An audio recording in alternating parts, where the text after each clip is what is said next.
Bonjour et bienvenue dans ce tout premier dossier de Bien connu des services de police, le podcast qui revient sur le meilleur du polar au cinéma.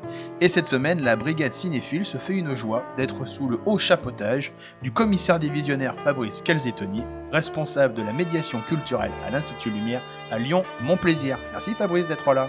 Merci à toi de m'inviter, Raphaël. C'est une première, c'est ça, derrière le micro ? Non, c'est pas une première, mais c'est vrai que c'est pas mon exercice préféré. Tu vas être excellent, et puis je rappelle que tu es à la tête d'une chaîne YouTube. Exact. Donc l'essentiel sur le cinéma. Entièrement consacré à Clint Eastwood. Pour l'instant, on n'a qu'un seul client. Comme Robert Duval dans Le Parrain, qui n'a qu'un client. Mais t'as plus de cheveux. Oui. En tout cas, un très grand merci Fabrice d'être derrière le micro et d'avoir accepté d'être en quelque sorte le parrain justement de cette nouvelle émission et de te laisser comme ça interroger sur un classique du cinéma français policier et que tu adores. Ah oui, tu m'as pris au piège parce que je peux pas dire non.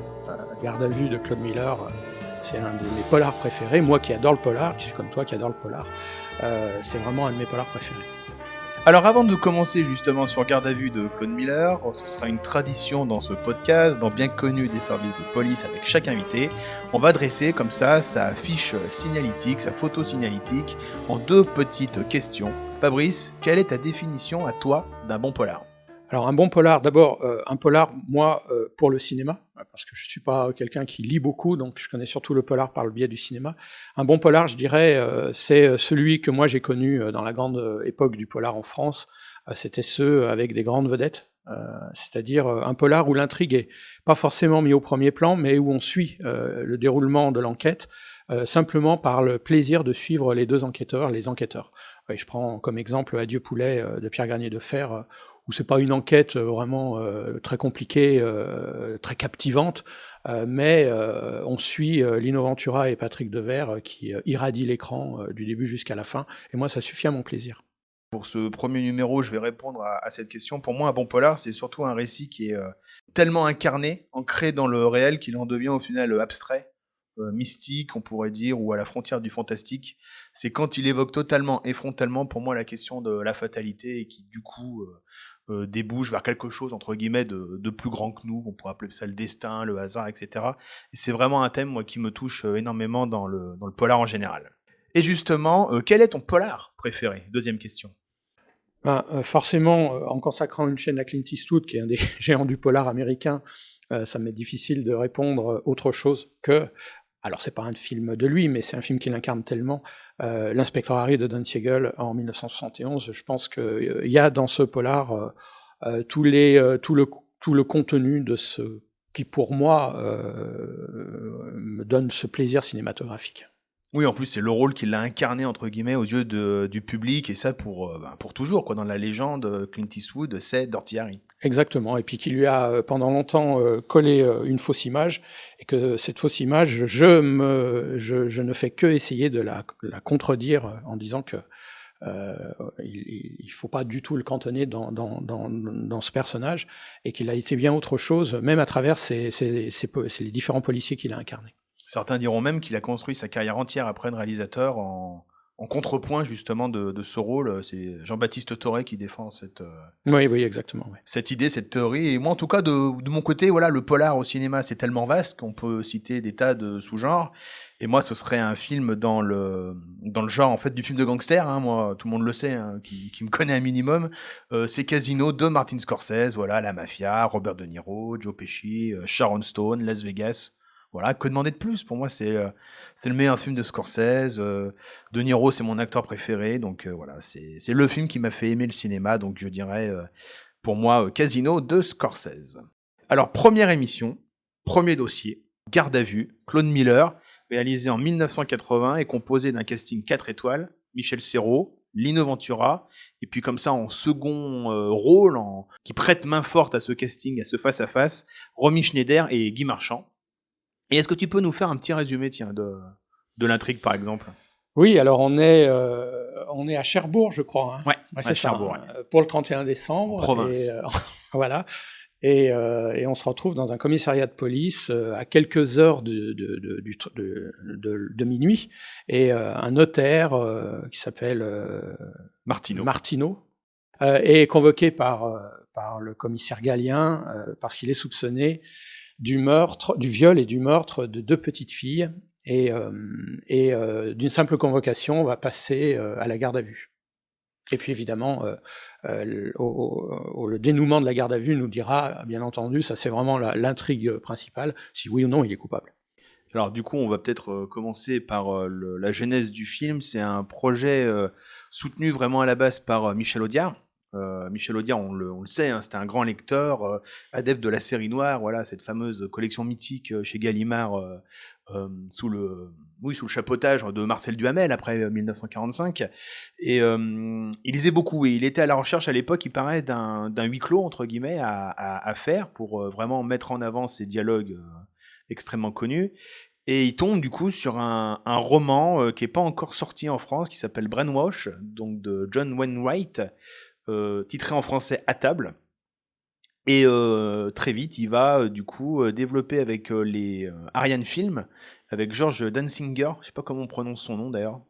Et ils vont comme ça partir à la recherche d'un metteur en scène. Je sais pas trop si tu as des infos là-dessus. Moi, à travers mes recherches, j'ai vu qu'ils ont proposé le film à Henri Verneuil, à Pierre Granier de Fer, justement, à Yves Boisset et à Costa Gavras. Alors, j'étais au courant de Yves Boisset et de Costa Gavras, pas de Henri Verneuil ou de... Il se rapproche plutôt d'un jeune réalisateur, en l'occurrence Claude Miller, proche de la nouvelle vague, hein, puisqu'il a été assistant réalisateur, entre autres pour Godard, directeur de production pour François Truffaut. Et il sortait de 2 films à l'époque. Donc La meilleure façon de marcher, avec Patrick Bouchité et Patrick Devers. Et aussi Dites-lui que je l'aime, donc adapté de Patricia Smith, avec il y a Gérard Depardieu, il y a Miu Miu et Dominique Laffin. Et autant le premier a bien marché, c'était un beau succès à la fois critique et public, mais le deuxième, voilà, a pas du tout marché. Donc Miller à l'époque, c'est un peu une époque un peu noire pour lui. Il retourne faire de la publicité à l'époque, par exemple. Il fait pas grand chose. Il avait plusieurs projets qui sont tombés à l'eau. J'ai trouvé un film qui s'appelle La Java avec Patrick Devers. Absolument, ouais. Apparemment, ça devait être un film sur une troupe de music hall qui fout un peu le bordel dans un hôtel. Un projet avec Belmondo, c'est une commande qui tombe à l'eau. Et on l'appelle du coup voilà pour réaliser ce film Garde à vue qui est un peu une seconde chance en fait pour lui. Oui, c'est ça. Alors après, on n'a jamais les infos, mais on peut toujours soupçonner les producteurs de se dire c'est un bon metteur en scène parce qu'il a fait effectivement Dites-lui que je l'aime et La meilleure façon de marcher. Mais comme il est dans une mauvaise passe, on ne va pas le payer trop cher. Voilà. Et c'est ce qui s'était passé d'ailleurs. On parlait du Parrain tout à l'heure. C'est ce qui s'était passé avec Francis Ford Coppola. Hein. Il n'était pas trop cher, donc on pouvait miser sur lui. Donc ouais, à la base, c'est quand même un projet de Michel Audiard. Michel Audiard aussi, il faut le dire, c'est une période qui m'intéresse beaucoup. Chez Michel Audiard, on imagine voilà le trublion, ses dialogues percutants, un peu franchouillard, etc. Mais c'est vrai qu'il est dans une époque, après la période, on va dire, où il était réalisateur, il revient au scénario, au dialogue, en fait, grâce à De Broca à l'époque, avec L'Incorrigible, et il rentre. Je pense, après ça, il faudrait vraiment être un expert, être dans sa tête surtout, qui rentre à partir du corps de mon ennemi, je pense d'Henri Verneuil ou bien Mort d'un pourri de Georges Lautner, dans une phase beaucoup plus noire, beaucoup plus sombre, donc ça va jouer beaucoup sur la fin de sa carrière à Michel Audiard, d'autant plus qu'il a perdu son fils, François, dans un accident de voiture, et je pense que c'est très très important. Et il y a un film qui est peu cité, je pense aussi qui est assez charnière à cette époque-là, c'est Pile ou Face de Robert Enrico, qui est aussi un face-à-face policier entre Philippe Noiret et Michel Serrault. D'ailleurs, j'ai appris qu'à la base, ça devait être Ventura et Jean Carmet. Et comme Ventura a refusé, ils sont passés à un autre casting. Et je pense que c'est un film très important, d'autant qu'à l'époque, tu as raison, il y a toujours des confrontations d'acteurs comme ça. Ah oui, c'est très vendeur, c'est très à la mode. Ouais. Dans le polar à l'époque, effectivement, ça marchait beaucoup. Ouais. Et après, il reste plus qu'à trouver du coup le casting aussi. À la base, c'était Yves Montand qui a approché pour le rôle de Galien, qui refuse. Et Ventura, du coup, accepte, prend un risque, entre guillemets, hein, parce que c'est un jeune réalisateur. Claude Miller, c'est pas aussi un genre aussi, je pense qu'il maîtrise beaucoup. Bien que lui, voilà, il connaît très bien aussi les répliques de Michel Audiard. Tout comme Michel Serrault, qui est une sorte à l'époque d'alter ego de Michel Audiard. Je crois qu'il l'appelait son compagnon de larmes. Il faut le dire aussi, je pense que c'est important. Michel Serrault aussi a perdu sa fille, Caroline, dans un accident de voiture. C'est la religion qui l'a beaucoup aidé, Michel Serrault, et ils se sont trouvés, et je pense que c'est vraiment le thème en fait central de ce film, voilà, l'enfance et ce rapport-là qu'ont eu tous les protagonistes en fait sur le projet. Donc Michel Audiard, Michel Serrault, mais je pense aussi à Ventura, puisqu'il avait Bien sûr, sa fille Linda, absolument, oui. qui a fait un AVC, je crois, à la naissance et qui avait une déficience mentale. Absolument, oui. Et même après, ce qui est troublant, c'est Romy Schneider, surtout, parce qu'elle perd son fils aussi, Oui, alors ça, David. c'est la monstrueuse ironie du sort. Ouais. Voilà. Et ça fait vraiment un écho très troublant, en fait, avec la fin du film aussi. D'autant que c'est l'avant-dernier film de Romy Schneider, elle meurt quelques mois plus tard. Donc je pense que c'est vraiment un truc qui... J'ai pas trouvé de traces de tout ça, mais c'est un truc, je pense, qui les a quand même tous réunis autour du projet. Et c'est un film, je sais pas ce que t'en penses, mais qui est vraiment un film collectif. Je pense que ça joue beaucoup, en fait, des talents chacun. Ah ben c'est ce qui fait la force du film, c'est vrai, c'est l'addition de tous ces talents qui ont tous une bonne raison de donner le meilleur d'eux-mêmes dans le film. Et ça, c'est magique. Ça se produit tellement rarement que ça donne après ce type de film où, quelle que soit l'entrée par laquelle on va le regarder, quels que soient les éléments qu'on va essayer d'analyser, on trouve toujours un travail parfait. Donc, on n'a rien à, en fait, on n'a rien à dire. On n'a rien à dire pour critiquer. Ça va du jeu, de la direction de principaux acteurs au moindre détail, à la musique du film, au décor, qui sont complètement du studio, c'est-à-dire complètement quelque chose qui... Ils sont incroyables. Mais oui, qui se faisait plus du tout à l'époque. On revient dans les studios de Bouillon-Billancourt à l'époque de Marcel Carnet ou de Grémillon, et c'est absolument sublime. C'est-à-dire que même les critiques les plus défenseurs d'un cinéma qui contredisait ce type de film à l'époque ont rien eu à dire, parce que c'est tellement une addition d'éléments comme ça absolument parfait que c'est ce qui fait une des grandes forces du film. Mais d'ailleurs, on parle des décors, c'est vrai que c'est même étonnant de la part de Claude Miller, vu qu'il vient quand même d'une tradition, on va dire, d'un cinéma qui captait, entre guillemets, la réalité, la vérité. Tout est extrêmement travaillé, tout est composé, et ce qui est absolument génial, c'est vraiment une mise en scène déjà architecturale, on va dire, même dans le bureau Bien sûr. de Galien et de Belmont, quoi. Belmont, du coup, Guy Marchand, qui est aussi très important dans le film, on va y revenir. Et il y a un côté qui joue énormément sur les vitres, les transparences. Absolument, ouais. Avec la pluie, la nuit, les lumières intérieures qui éclairent l'extérieur, le réveillon qui se situe au rez-de-chaussée. Évidemment, tout le balai des voitures qui aura un rôle aussi essentiel. C'est magnifiquement éclairé. Mais c'est là qu'on voit justement qu'il n'y a pas différentes écoles et qu'on ne doit pas appartenir à une école. Qu'en fait, il n'y a pas le studio où tourner dans des décors réels. Il y a un moment, on a besoin du studio et donc on prend le studio.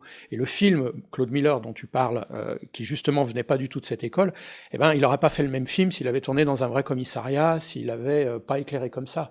Donc on sent bien que les vrais auteurs, ils savent dépasser leur propre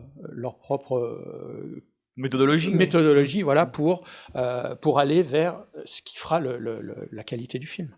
Oui, et je trouve qu'au niveau architectural, ce jeu sur les transparences, entre guillemets, sur les vitres, on n'est pas très loin, je trouve, par exemple, pour avoir revu le film pour l'émission. En plus, j'ai vu The Killer dernièrement sur Netflix. On n'est pas loin de David Fincher, en fait, quelque part. C'est-à-dire, en fait, tout est visible, mais en même temps, tout est caché. Et ça va très bien avec ce thème des notables qui s'exposent. Oui. D'où La Fête en bas, par exemple, avec... oui. Voilà, avec le commissaire divisionnaire d'ailleurs, je crois, avec le responsable de Lino Ventura, avec tous les notables de Cherbourg, qui se donnent à voir, mais en même temps qui cachent absolument tout, quoi. Et c'est ça le personnage de Michel Serrault au final, et ça colle très très bien avec. C'est exactement ça. Les décors reflètent complètement le caractère des personnages. Alors Michel Serrault, quand il lit le scénario, alors le scénario on l'a pas dit, mais donc il est écrit donc par Claude Miller et Jean Herman, réalisateurs entre autres à l'époque de Jeff et Adieu l'ami, qui sont introuvables d'ailleurs aujourd'hui. On va peut-être les sortir un jour en Blu-ray. C'est filmé avec Alain Delon, qui deviendra Jean Vautrin, après quand il deviendra romancier. Donc ils coécrivent le scénario ensemble, ils envoient les pages progressivement apparemment à Michel Audiard, qui réécrit les dialogues. Audiard leur renvoie du coup les pages, mais ce qui se passe, c'est que Miller en fait dégage. Oui, il dégage certaines répliques qu'il trouve trop audardiennes, je sais pas comment. Ouais. et peut-être à tort, hein, parce qu'on ne sait pas ce qu'il a enlevé, on sait pas parce que ce qu'on retient aussi vraiment, c'est quand même les mots d'auteur qui du film, qui claquent. Donc peut-être qu'il a trouvé un bon équilibre. Oui, parce que il y a des punchlines, mais elles font moins didactiques que d'habitude, quoi. Elles sont très très fortes, mais elles sont plus dans la finesse, dans la. Absolument, ouais. Et donc du coup, voilà, il se renvoie entre guillemets la balle, il corrige progressivement, d'autant qu'ils viennent de 2 écoles différentes. On connaît aussi la haine qu'avait Michel Audiard par rapport à Truffaut, mais bon, ils sont rabibochés, on va dire à la fin. Voilà, il y a que les cons. Comment il disait, il y a que des connards dans ce métier, alors autant travailler avec les gens intelligents et s'entendre, quoi. Et ils se sont retrouvés là-dessus avec Truffaut, mais ça fonctionne. Et ils sont devenus assez amis finalement avec Miller, puisqu'ils vont travailler après ensemble sur Mortel Randonnée. Toujours avec Serrault, et puis le thème aussi de l'enfant perdu, entre guillemets. Donc tout ça pour dire voilà, que Michel Audiard travaille, écrit, réécrive, etc. Ventura est un peu préoccupé quand même à l'époque parce qu'il travaille aussi sur le professionnel. Donc du coup, il le pressait pas mal en mode tu vas aussi quand même terminer Garde à vue d'abord, ce qu'il va faire au final. Et il envoie tout ça à Michel Serrault, et Michel Serrault trouve que le personnage du suspect du suspect est assez terne par rapport à ce qu'il imaginait. Voilà, c'est une sorte de petit employé assez gris, quoi. Et il demande voilà, à Michel Audiard de le changer de catégorie sociale. Et là, une trouvaille. Ah, c'est l'idée de génie. Voilà, dis-le. Bah, c'est qu'il va devenir un notaire. Et surtout le smoking. Et le smoking, bien sûr. Ouais. C'est l'idée de génie qu'il a, en fait. Et Audiard dit banco, quoi. Idée de génie, effectivement. Et c'est génial en termes de mise en scène pure. Ah bah oui. Parce que ça instaure tout de suite un rapport de force et un rapport de classe, surtout, de différence sociale entre Galien, qui serait une sorte de représentant du peuple, face à une élite corrompue que serait absolument, oui. Qui sera inscrit d'ailleurs dans les dialogues, hein, puisqu'il le tacle à un moment donné, justement, en lui disant si vous condamnez une petite racaille, on ne parlera pas de vous, alors que si vous condamnez Maître Martineau. Maître Martineau, notaire, alors là, la presse, la télé, si tout va bien. Et voilà, et c'est une blague qu'a fait Michel Audiard à Michel Serrault. Encore une fois, c'était des amis très très proches, ils se sont trouvés, quoi. Et il lui a dit la prochaine fois, je t'envoie pas un scénario, je t'envoie directement des échantillons de tissu pour un prochain film, quoi. Et c'est vrai que ça marche vraiment très très bien, quoi. Et on peut rentrer, du coup, je pense, dans une partie, Serrault Ventura. Oui. C'est mal parti, je crois, un peu au départ. Hein. Je sais que il y avait alors je crois qu'ils se voyaient ils jouaient ensemble pour la première fois. Ouais. Hein, c'est ça. Hein. Et je crois qu'au début, Michel Serrault et Lino Ventura tiraient un peu la corde, la couverture à eux. C'est-à-dire qu'ils voulaient ils voulaient vraiment être plus présent que l'autre, et que c'est au fur et à mesure de leur discussion, enfin des dialogues et de l'avancée du film, qu'ils ont commencé à s'apprécier, mais je crois que ça c'est Serrault qui le raconte, ils sont quand même restés assez froids l'un pour l'autre, parce qu'ils pensaient que ça servait le film. C'est-à-dire que pour que le commissaire ait vraiment un ennemi en face de lui, il fallait pas qu'il soit trop ami en dehors du tournage, il fallait que ça reste quand même assez distant, et que cette distance-là, ils l'ont malgré tout conservé pour avoir ce rapport antagoniste jusqu'à la fin du film. Mais je pense que c'est surtout Ventura qui a emmené cette partie-là, parce que Ventura, il se disait, moi, je suis pas un comédien, je suis un acteur, et moi, il faut que je sois le personnage, etc. Et je pense qu'il s'est mis dans des conditions pour vraiment avoir ce rapport particulier avec Michel Serrault, un rapport distant. Ils ont jamais mangé ensemble, apparemment. Ils s'appelaient Monsieur. Mais aussi, ce qu'il faut dire, c'est que les deux sont très pudiques, en fait, dans la vie aussi. On connaît Ventura, voilà, il est chaleureux, il est accueillant, c'est ce que disent les gens. Mais ça, c'est la seconde partie, en fait, dire, d'une relation avec Ventura. Il était très très timide, en fait. Bien sûr. Oui. Et au fond, je pense qu'il était assez admiratif du travail de Michel Serrault, d'autant plus que Serrault, à l'époque, alors certes, il avait gagné le César pour La Cage aux Folles, etc. Il vient du musical, c'est un clown. Mais à partir de l'Ibis Rouge de Mocky, il commence à faire des rôles, voilà, pile ou face aussi dans Echo, c'est ça, faire des rôles beaucoup plus trous, beaucoup plus sombres. Et il a eu raison, parce qu'il a donné ses meilleurs personnages. Hein. Mais moi, je pense vraiment à l'époque... Mort deux fois, c'est un film magnifique aussi. Ah oui, c'est extraordinaire. Oui, je l'ai vu il n'y a pas si longtemps, de Jacques Dorès. C'est pareil, mais c'est aussi écrit par Michel Audiard. Il y a aussi un rapport très bizarre avec le sexe. Enfin, c'est du SM. Enfin, il y a de l'inceste aussi dans On ne meurt que deux fois. Et moi, je pense vraiment qu'à l'époque, Michel Serrault, c'est l'un des meilleurs acteurs au monde. Hein. Même pas de France, hein, mais vraiment au monde. Il a une nuance dans ce film qui est Ah bah son jeu est absolument est incroyable, absolument extraordinaire. Ouais. Ce qui est génial, en fait, c'est que il y a une sorte de croisement général entre les deux, c'est-à-dire que tu as l'impression que Michel Serrault, il essaye de vraiment trouver la part d'humanité dans ce mec qui est au fond un monstre, pas pour les raisons qu'on imagine. Tandis que Ventura, il cherche vraiment à trouver le côté pervers de l'inspecteur de police, de Galien, qui au final s'en fout, en fait, que ce soit lui ou un autre. Ce qu'il veut, c'est juste des résultats. Exactement, lui veut trouver le coupable. Il supporte pas cette idée de ces deux petites filles. Hein. Il le dit à plusieurs reprises. Il lui dit, à un moment donné, il lui dit je vous fais rire. Il dit non, tant que je n'aurais pas extirpé de ma tête que vous avez tué 2 enfants, vous me ferez jamais rire. Donc on a vraiment ce côté-là, effectivement, de ce commissaire qui veut des résultats. Et au milieu de tout ça, on l'a pas dit, mais il y a Belmont.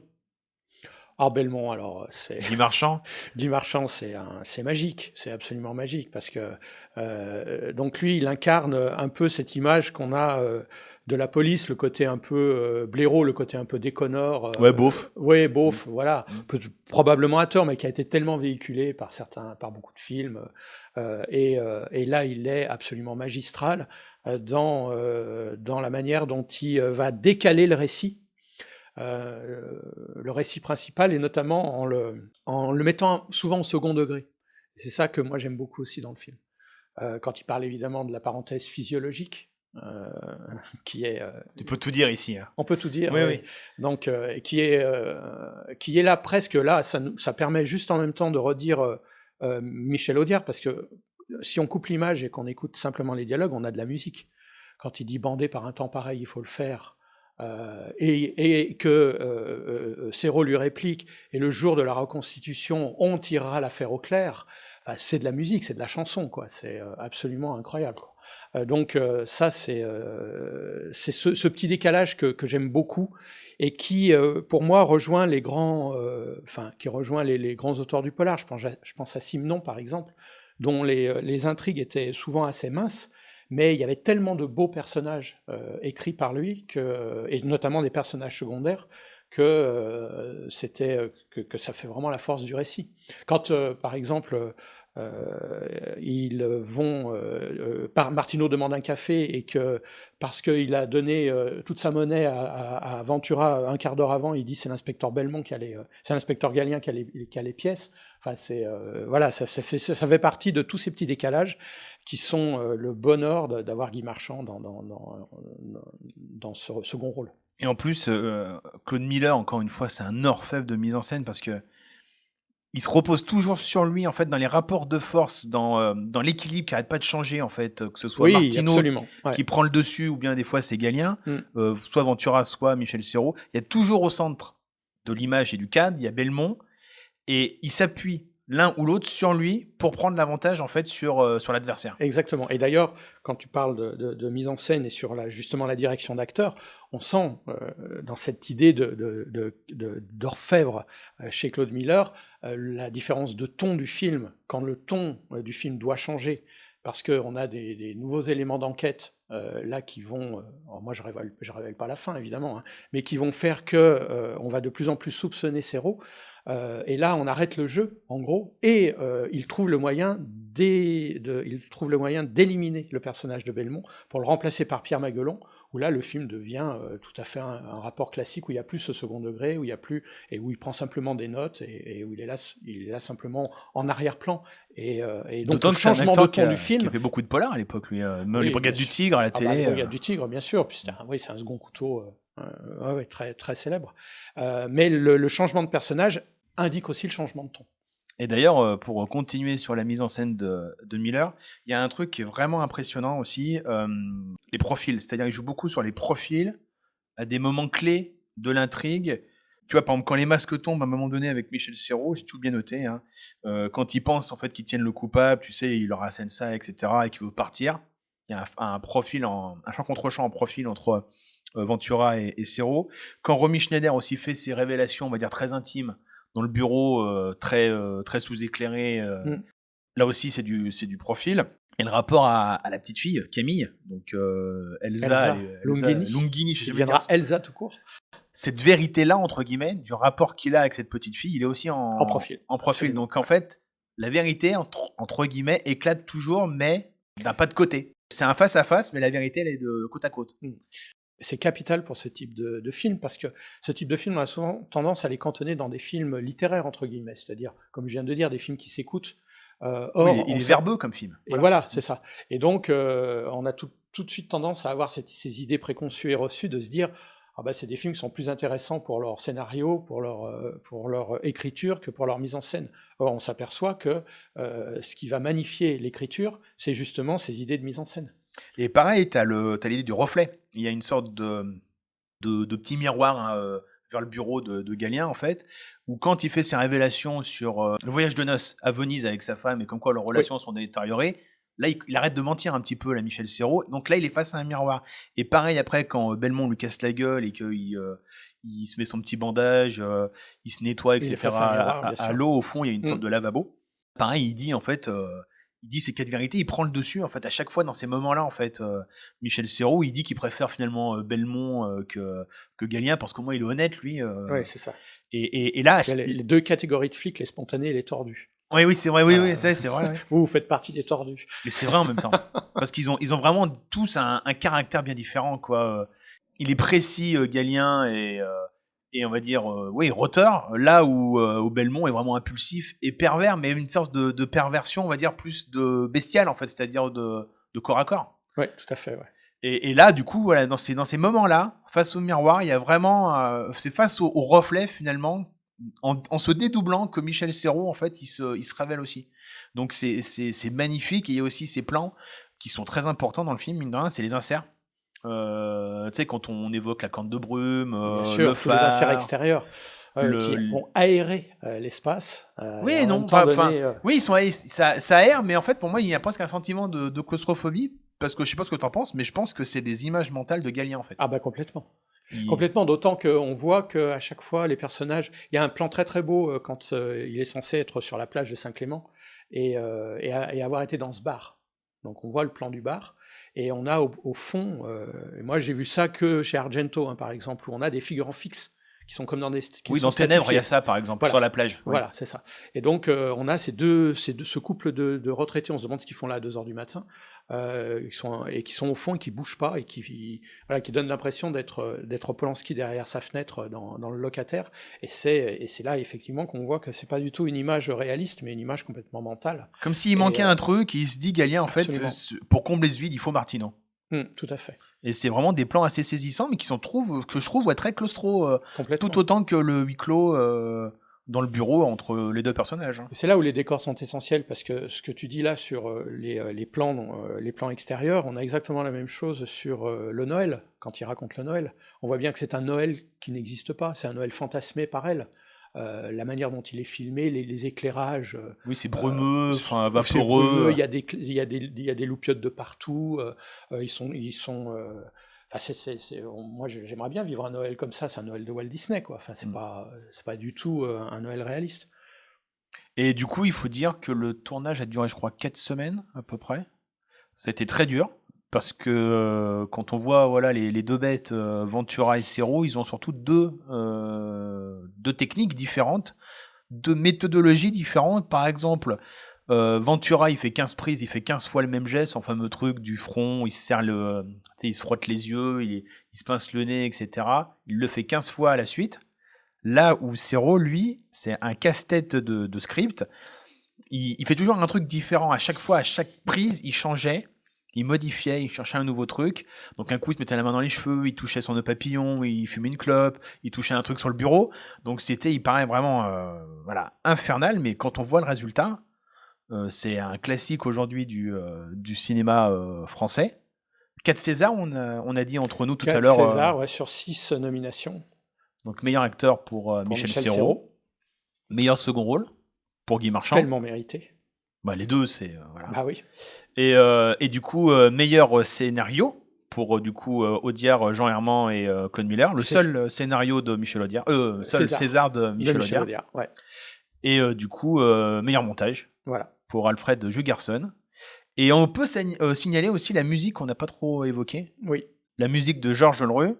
Donc aussi grand accompagnateur de la Nouvelle Vague.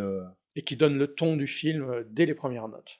Ouais, J'adore ce générique du début. c'est une sorte de limonaire, une sorte de carrousel comme ça, Voilà, exact, ouais. une sorte de ronde enfantine, mais il y a un truc, tu sens qu'il y a un truc qui Ouais, qui est déconne. à la fois chargé de mélancolie, quelque chose qui est censé être une musique de fête, mais qui dit tout de suite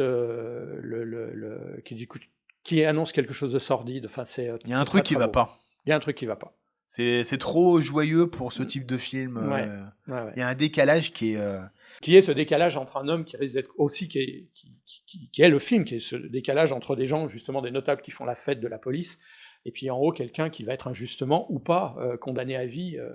Voilà, donc on a la gravité et puis la dilettante. C'est presque Eyes Wide Shut de Kubrick. Hein. Oui, c'est pas faux. C'est Oui, ça, oui, hein. je vois, oui, oui, oui. Parce que c'est vraiment ce ressenti qu'on a dans la première partie d'Eyes Wide Shut. Oui, parce qu'en plus, c'est vraiment, au final, l'histoire d'un homme qui est prêt à aller jusqu'au bout du bout Ah oui. pour justement cacher le principal, un truc qui veut absolument pas que ça se sache, et la fin va être d'une noirceur, du coup. Ah, la fin, on peut pas la révéler évidemment, mais moi elle m'a hanté elle me hante encore. Hein, chaque fois que je vois le film, j'arrive pas à accepter cette fin. C'est, on va dire, populaire, classique français des années 80. Avec des C'était stars en dingue. plus, oui. C'était dingue. Avec une star. Mais Ouais. à chaque fois que je vois le film, j'ai dû le voir, je pense, 6-7 fois. Je sais jamais, moi, s'il est coupable ou innocent, tu vois, au début du film, en reprenant le film, en fait. Je me laisse complètement embarquer. Et c'est au fur et à mesure, voilà, des éléments de l'enquête et des révélations et de la vérité qui éclate. Mais sinon, en reprenant le film, je ne sais pas. Je suis vraiment dans la place du spectateur novice qui découvre le film pour la première fois. Ouais, oui, tout à fait. Et je crois que tu avais évoqué ça un peu dernièrement, c'est aussi pour ça qu'on a fait l'émission. Tu avais revu le film il n'y a pas longtemps et sur les réseaux sociaux, tu évoquais une thématique dans l'œuvre de Claude Miller par rapport au film, au couple. Oui, absolument. Alors moi, c'est ce qui m'intéresse aussi, c'est dans des films où le metteur en scène n'est pas à l'origine, on va dire, d'aller retrouver ses obsessions. Et l'obsession du couple qui s'autodétruit, c'est quelque chose qu'on retrouve dans l'œuvre de Claude Miller. Alors c'est deux hommes dans La meilleure façon de marcher, mais c'est exactement la même histoire terrible qu'il y a entre Michel Serrault et son épouse dans Garde à vue. Oui, puis c'est des sexualités, je sais pas comment on pourrait dire, déviantes. Exactement, oui. À chaque fois. Dites-lui que je l'aime, c'est exactement la même chose. Hein. Il y a une séquence incroyable où Depardieu, évidemment, est incroyable quand il essaye devant tout le monde, je crois, c'est une sortie de cinéma. Oui, elle va voir un film. Voilà, c'est ça. Et là, il pète un plomb.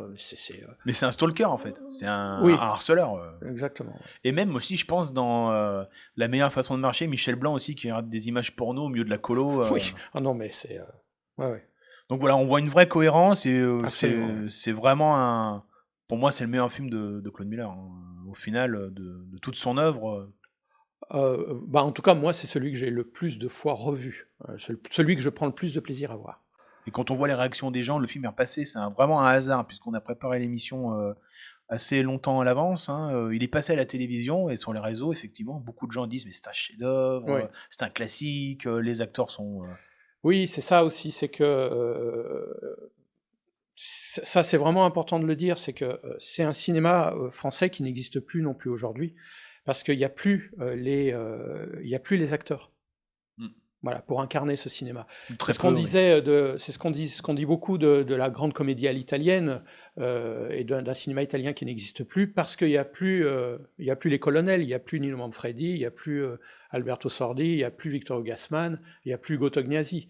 Eux, ils portaient le film dès qu'ils étaient là, ça suffisait pour avoir un film.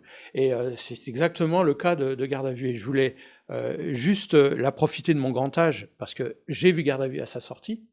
Et je le revois aujourd'hui, toutes ces années après, et j'ai le souvenir très très net que quand Garde à vue est sorti, l'apparition, enfin dire en guest star, pour une seule séquence de Romy Schneider, est passée inaperçue, entre guillemets. C'était Romy Schneider qui tournait une séquence dans un film, dans un polar.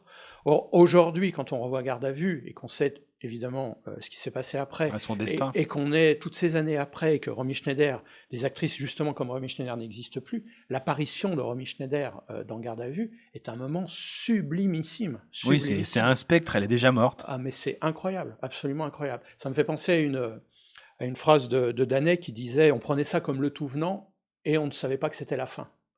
Eh ben, c'est exactement ce qui se passait à l'époque, c'est-à-dire on prenait Romy Schneider pour le tout venant et en fait on s'apercevait pas, on n'avait pas conscience que c'est un cinéma qui disparaissait, qui allait disparaître. En tout cas, pour moi, c'est vraiment... Alors évidemment que ce n'est pas la même forme, ce n'est pas le même fond, c'est une sorte de hit à la française, donc de Michael Mann, sorti en 95. Pourquoi ? Parce que voilà, c'est des films cathédrales et portés par un face-à-face d'acteurs au sommet de leur art. Michel Serrault-Ventura, c'est parfait, quoi. C'est un film parfait. Et voilà, on voulait commencer avec du lourd, et je pense qu'on a fait un peu honneur à ce classique désormais du cinéma policier français. Oui, c'est bien qu'on ait commencé par lui et qu'on en reparle tout le temps parce qu'il dépasse le cadre d'une simple enquête ancrée dans une époque. Il dit des choses universelles et il peut se revoir absolument parfaitement aujourd'hui. Je pense que si on va réincarner Claude Miller et tous ses acteurs et que s'il refaisait le film aujourd'hui, il ne changerait pas une image, il le ferait exactement pareil. Bien sûr, parce que c'est vraiment un film très humain au final, très ambigu sur les sentiments, les relations, les tourments. Donc c'est un film qui peut se passer dans n'importe quel pays dans le monde. Et on l'a pas dit, mais il y a eu un remake, Suspicion, de Stephen Hopkins, Oui. qui est un bon réalisateur, qui a fait Predator 2 entre autres. Et je sais pas si tu l'as vu, mais c'est beaucoup moins bien que Garde à vue, mais c'est pas mal, hein, avec Morgan Freeman dans le rôle de Ventura, Gene Hackman dans le rôle de Serrault et Monica Bellucci dans le rôle de Romy Schneider. Oui, alors j'aimais tellement Garde à vue que je l'avais un peu boycotté quand Ouais. le film est sorti, et du C'est coup je l'ai 2000, jamais je crois. vu, mais il faudrait que je le voie. Et je voulais juste aussi C'est une ajouter... série B, quoi, si tu veux. Oui, c'est ça, ouais.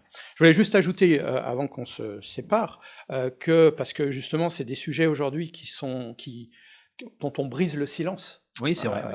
Mais à l'époque, on n'en parlait pas du tout, et le sujet de la pédophilie, même si il est vraiment en sous-texte dans le film, est quand même un sujet où Claude Miller, Audiard ont été, qu'ils ont osé aborder et qui existe. Donc, Il fallait y aller, quoi. Il fallait y aller, ouais. Autre tradition dans bien connu des services de police, pour classer définitivement l'affaire, chacun va du coup chercher des complices dans le même genre, une recommandation on pourrait dire, très rapide d'un film un petit peu dans le même giron.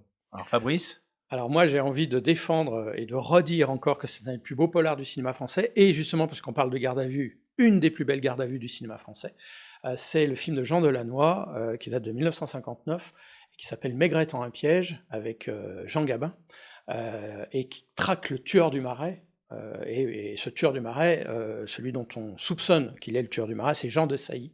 Ah oui. Et donc il y a un face-à-face avec Jean Gabin et Jean de Sailly, justement en garde à vue, qui est exceptionnel, et justement une Annie Girardot, alors qui était à l'époque débutante, mais qui a une très belle scène justement de discussion où elle vient chez Maigret pour un peu justifier, en tout cas essayer de disculper son mari, qui ressemble beaucoup à l'inverse à celle justement de Romy Schneider dans Garde à vue, puisque là elle essaye de l'innocenter, mais on a ce face-à-face entre Annie Girardot, qui est toute jeune, mais qui tient quand même la route par rapport au monstre sacré qu'elle a en face de lui, et c'est un film absolument génial, c'est une des plus belles enquêtes du cinéma français, donc j'invite vraiment ceux qui ne l'ont jamais vu à le voir, et il avait gagné à l'époque le prix Edgar Allan Poe du Festival du cinéma policier à New York, et il avait battu tous les Américains.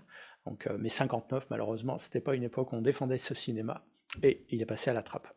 Oui, mais aujourd'hui, on sait pourquoi. Voilà, il y a des très belles éditions, voilà, chez Quanmire, etc., en Blu-ray, qui rendent hommage à ce type de cinéma-là, et c'est vrai que c'est un très très grand film. C'est le meilleur des Maigret, d'ailleurs, de Gabin. Alors là, largement, oui, oui.